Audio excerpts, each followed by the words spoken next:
자, 성인 디스코클럽입니다. 디스코클럽입니다.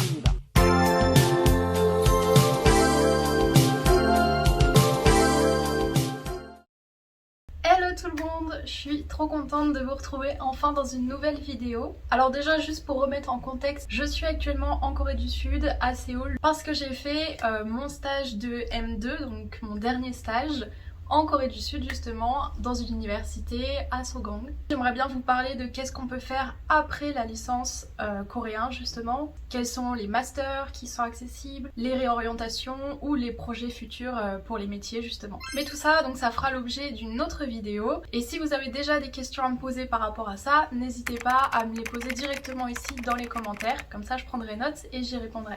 Voilà, donc je suis super contente, actuellement je suis en vacances puisque j'ai terminé mon master, je n'ai pas fait de pause dans mes études, donc là je prends un petit peu de temps pour moi après avoir validé mon master. C'est pour ça que j'ai eu le temps de faire pas mal de musées à Séoul. Donc j'en avais déjà fait un il y a 3 ans, c'est le musée national de Corée. J'y suis retournée parce qu'ils ont fait de nouvelles choses et je voulais voir ça, je vais vous en parler justement. Mais c'est vrai que je m'étais pas trop attardée sur les autres musées, j'avais pas forcément eu le temps, alors qu'il y a vraiment des pépites à Séoul. Donc aujourd'hui j'aimerais vous recommander 3 musées avec mes petits tips pour justement que votre visite se passe au mieux. Mais surtout j'aimerais les classer par leur accessibilité, suivant ce que vous aimeriez découvrir et suivant votre niveau de connaissance par rapport à la culture et l'histoire de la Corée. En effet, pour avoir fait du coup plusieurs musées, je me suis rendu compte que certains étaient vraiment accessibles à des personnes qui viendraient en voyage et qui ne connaîtraient rien du tout à la Corée. Ils sont super intuitifs, ils reprennent les choses simplement, ils vont à l'essentiel. Et des musées un peu plus détaillés, un peu plus compliqués. Donc ça dépend de vous, de comment vous aimez découvrir la culture, ce à quoi vous vous intéressez, plus justement la culture, les Coréens, ou l'histoire de la Corée, la géographie. Alors le premier musée que je recommande, c'est le National Folk Museum of Korea, donc le musée national folklorique de Corée, parce que pour moi c'est le plus accessible et celui que je conseille de faire aux personnes qui ne connaissent presque rien sur la Corée, qui viennent découvrir le pays, qui viennent découvrir ses habitants, ses façons de vivre, ses traditions. Et le musée est vraiment super bien fait, j'ai adoré les galeries avec les thèmes, donc vraiment pépite, allez le faire. Alors ce qui est top, c'est qu'il est situé juste à côté de Gyeongbokgung. Donc ce que je vous conseille, c'est de faire la visite du palais Gyeongbokgung et de sortir en fait par la sortie en haut à droite, et vous tomberez directement sur le musée. Alors le petit highlight de ce musée que vraiment j'adore, c'est son exposition extérieure. En effet, vous avez toute une partie qui va reproduire en fait la vie traditionnelle en Corée avant. Donc vous avez une partie plus ancienne avec un vrai hanok qui a été reconstitué, vous pouvez même visiter l'intérieur. Donc ça c'est vraiment super pour se rendre compte de comment vivaient les Coréens il y a encore pas si longtemps finalement. Et vous avez aussi la reproduction d'une ruelle des années 70-80 qui est super bien faite. Vous avez vraiment l'impression d'être plongé dans la Corée de ces années-là, avec plusieurs petites boutiques comme un restaurant, un barbier, même une ancienne école, etc. Vous pouvez rentrer, voir. C'est vraiment un musée à ciel ouvert en fait. Donc même si vous faites pas le musée, faites au moins cette petite partie extérieure qui est vraiment sympa. Alors pour le musée en lui-même, il est beaucoup plus anthropologique. On va pas forcément parler de l'histoire de la Corée, mais plus de la culture, du déroulement de la vie en Corée, avec les saisons, avec les traditions, les fêtes, comment vivent les Coréens depuis l'époque de Joseon jusqu'à aujourd'hui. Pour ce musée-là, on a juste un étage avec 3 salles et un thème différent à chaque fois. Donc c'est plutôt rapide à faire pour un musée. C'est pour ça que je vous disais que c'est plus accessible de l'inclure dans une visite de Séoul d'une semaine. Je vais vous expliquer rapidement les 3 salles qu'il y a. Donc la première salle, c'est plutôt sur la vie traditionnelle des Coréens. Alors malheureusement j'ai pas pu la faire parce qu'elle est fermée jusqu'à fin 2023. Ils sont en train de tout rénover pour inclure plus de choses, si j'ai bien compris, la K-culture, la K-pop, etc. Donc je pense que ce sera encore plus interactif, encore plus intéressant à partir de 2024. Mais en gros cette salle va expliquer la vie des différentes personnes du 17e au 20e siècle. Donc suivant les métiers, suivant les occupations. Là on est plus sur une approche quotidienne de la culture finalement. Ensuite, la deuxième salle, elle s'intitule Une année en Corée. Donc cette salle, elle nous permet d'apprendre les traditions plutôt liées aux saisons en Corée, qui sont assez importantes si vous connaissez un petit peu Seollal, Chuseok, et puis tout ce qui va se passer dans le rythme de vie des Coréens sur une année. Et enfin, la troisième salle, là ça va être sur les rites de passage dans la vie en Corée. Cette fois-ci, c'est carrément de la dynastie Joseon jusqu'au 20e, et c'est vraiment super intéressant parce que pour une culture qui est aussi éloignée de la nôtre en tant que Français, c'est vrai que même si on a les mêmes événements qui se déroulent dans la vie, la naissance, le mariage, la mort, on va pas avoir les mêmes traditions autour de tout ça, les mêmes représentations, la même façon de voir les choses, de faire les choses, etc. Donc c'est vraiment super intéressant et on a la représentation typique, on va dire, d'une vie en Corée. Et c'est là où vous pouvez voir toute l'influence aussi du confucianisme, de la naissance jusqu'à la mort et après la mort avec le culte des ancêtres qui est super important dans la culture coréenne. Alors d'un point de vue féministe, avant c'était pas vraiment ça. Par exemple pour les naissances, on avait une idéologie qui privilégiait les garçons aux filles. Pour le mariage, c'était vraiment la femme qui se donnait au mari. Enfin voilà, vous apprenez vraiment tout ça et vous comprenez aussi mieux pourquoi la société coréenne est telle qu'elle est actuellement. Pourquoi les Coréens ont cette mentalité actuellement. Par exemple, je pense au mouvement féministe qui prend de plus en plus d'ampleur mais qui a énormément de mal à se faire reconnaître justement parce qu'on a ce confucianisme qui est resté ancré dans beaucoup de mentalités coréennes et qu'on a même des hommes qui manifestent contre le féminisme et donc pour le patriarcat. C'est une réalité en Corée, on verrait ça en France, on hallucinerait. Enfin bref, c'est un sujet encore assez compliqué dans la société actuelle, il faut en être conscient quand on vient en Corée, c'est la réalité. Alors je vous parlais du temps qu'il faut pour visiter ce musée. Donc là je dirais qu'entre 1 heure et 2 heures pour les plus rapides ça suffit. Par contre pour les personnes qui sont un peu plus lentes ou qui lisent absolument tout comme moi, là je pense que ça prendra plutôt 3h30, 4h peut-être le temps de vraiment tout faire. Voilà, donc si je résume, ce musée top pour la culture coréenne, découvrir les traditions, découvrir comment une vie en Corée se déroule au niveau quotidien, annuel ou carrément sur toute une vie. Alors le deuxième musée que je vais vous présenter, qui est un petit peu plus compliqué puisque là on ajoute l'histoire à la culture, mais qui reste vraiment accessible et que je recommande, c'est le Seoul Museum of History, donc le musée d'histoire de Séoul, toujours situé dans le quartier plutôt traditionnel, à côté du palais Gyeonggi-gung. Je suis désolée, le nom est un petit peu difficile à prononcer. Et comme son nom l'indique, ce musée va plutôt se concentrer sur l'histoire de Séoul. Mais ce n'est pas parce qu'on parle de Séoul qu'on ne parle pas de la Corée en entière également. Puisque Séoul est la capitale depuis plusieurs siècles déjà, son histoire est vraiment représentative de ce qui s'est passé en Corée. Donc pourquoi j'ai aimé ce musée, c'est surtout parce que pour moi il était plus accessible que le dernier musée que je vais vous présenter, le Musée national de Corée. Parce qu'au lieu de se concentrer sur toute la Corée, ce qui peut être assez conséquent, assez difficile à comprendre et on peut vite se perdre si on connaît pas très bien l'histoire de la Corée. Cette fois-ci on se concentre juste sur la capitale et je pense que c'est déjà une bonne approche pour découvrir l'histoire de la Corée.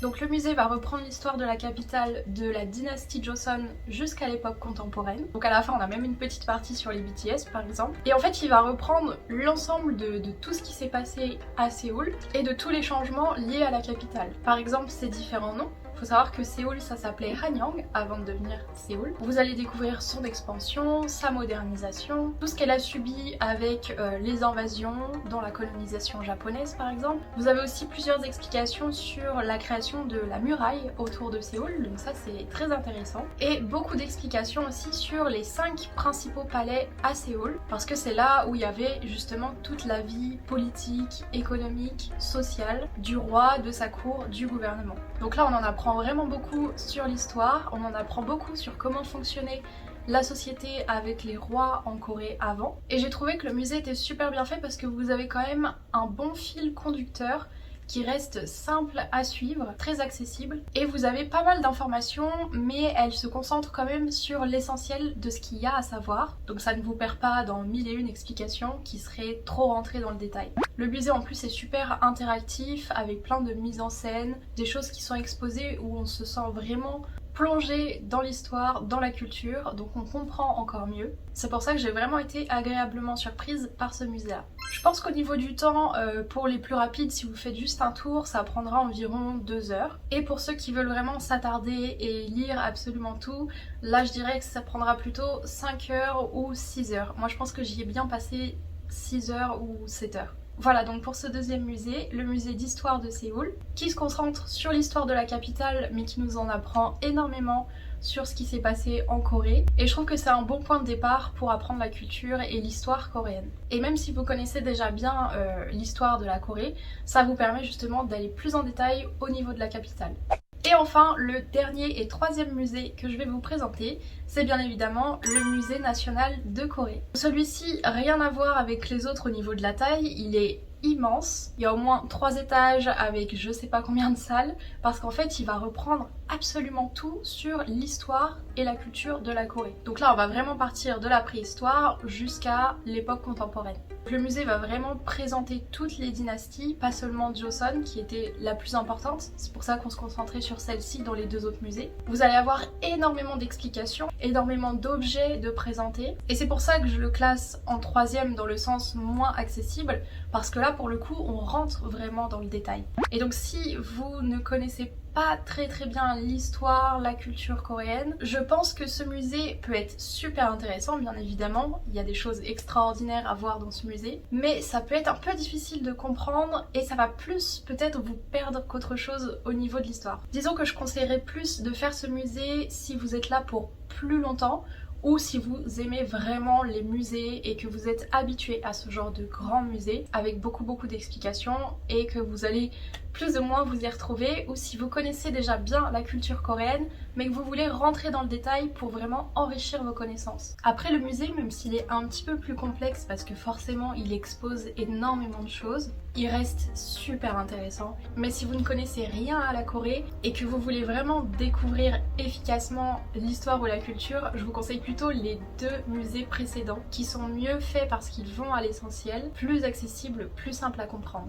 Alors par contre ce que j'ai adoré au musée national de Corée, c'est une nouveauté parce que je ne me souviens pas qu'il y avait ça il y a 3 ans, c'est les galeries digitales immersives. Ils ont fait vraiment l'effort d'inclure quelque chose de plus immersif que juste l'exposition de dizaines et dizaines d'objets. Et désormais on a 3 galeries digitales, donc c'est-à-dire avec des projecteurs sur les murs, etc. Quelque chose qui vous immerge vraiment dans l'histoire et la culture. La première salle, c'est une énorme salle avec la projection tous les jours normalement de 3 films différents qui sont tout simplement sublimes. Quand je suis rentrée dedans, j'étais juste waouh, émerveillée. Vous pouvez vous asseoir et juste profiter du spectacle, c'est vraiment magnifique. Même juste pour ça, je conseille d'aller faire un tour au musée national. En revanche, les 2 autres galeries, vous en avez une, c'est comme si vous étiez au sein d'une tombe royale. Donc je l'ai pas filmé mais c'est aussi plutôt pas mal mais beaucoup plus petit. Et l'autre galerie c'est une expérience en réalité virtuelle, donc là j'ai pas pu le faire, il me semble qu'il faut réserver sur le site. Donc je pourrais pas vous dire exactement mais on voit l'effort qu'ils ont fait pour rendre l'exposition plus immersive, plus digitale et c'est vraiment appréciable. Cette fois-ci pour les plus rapides, même ce musée là je pense que ça prendra bien 4 voire 5 heures pour le faire entièrement, et pour ceux qui s'arrêteraient sur la plupart des choses, qui essaieraient d'un peu tout lire et vraiment prendre le temps de découvrir, pour le coup il faut au minimum 10-12 heures de visite. Moi je sais que je l'avais fait sur 2 jours, tellement c'est grand, tellement il y a de choses. C'est pourquoi pour visiter ce musée quand vous avez qu'une seule semaine de voyage à Séoul, ça fait peut-être un peu juste, mais si vous êtes vraiment intéressé, foncez.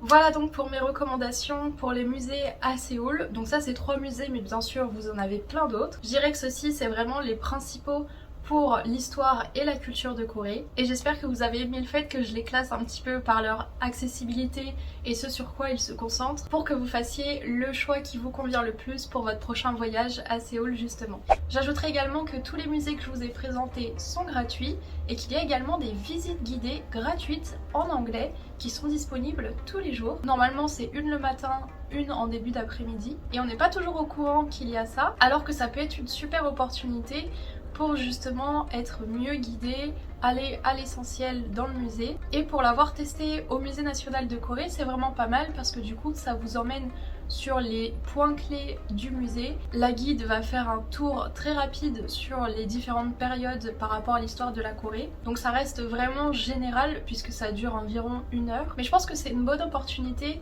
pour découvrir plus efficacement si vous n'avez pas forcément beaucoup de temps. Ou alors, je vous conseille de faire cette visite guidée avant de découvrir par vous-même le musée. Comme ça, vous avez déjà une vision d'ensemble, vous avez déjà compris plusieurs choses par rapport à ce que le guide vous aura dit, et ensuite vous pouvez visiter tranquillement et vous attarder ce sur quoi vous voulez en découvrir plus. Enfin, bien évidemment, vous avez toujours une ou plusieurs expositions spéciales dans chaque musée, donc n'hésitez pas à aller voir sur les sites que je mettrai en description. Certaines pourraient vous intéresser, je pense.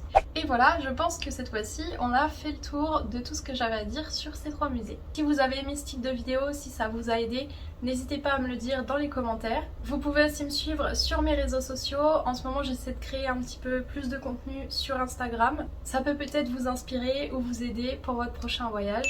Donc surtout, n'hésitez pas à aller suivre mon compte sur Instagram. On se retrouve très vite, j'espère, pour une prochaine vidéo. À bientôt!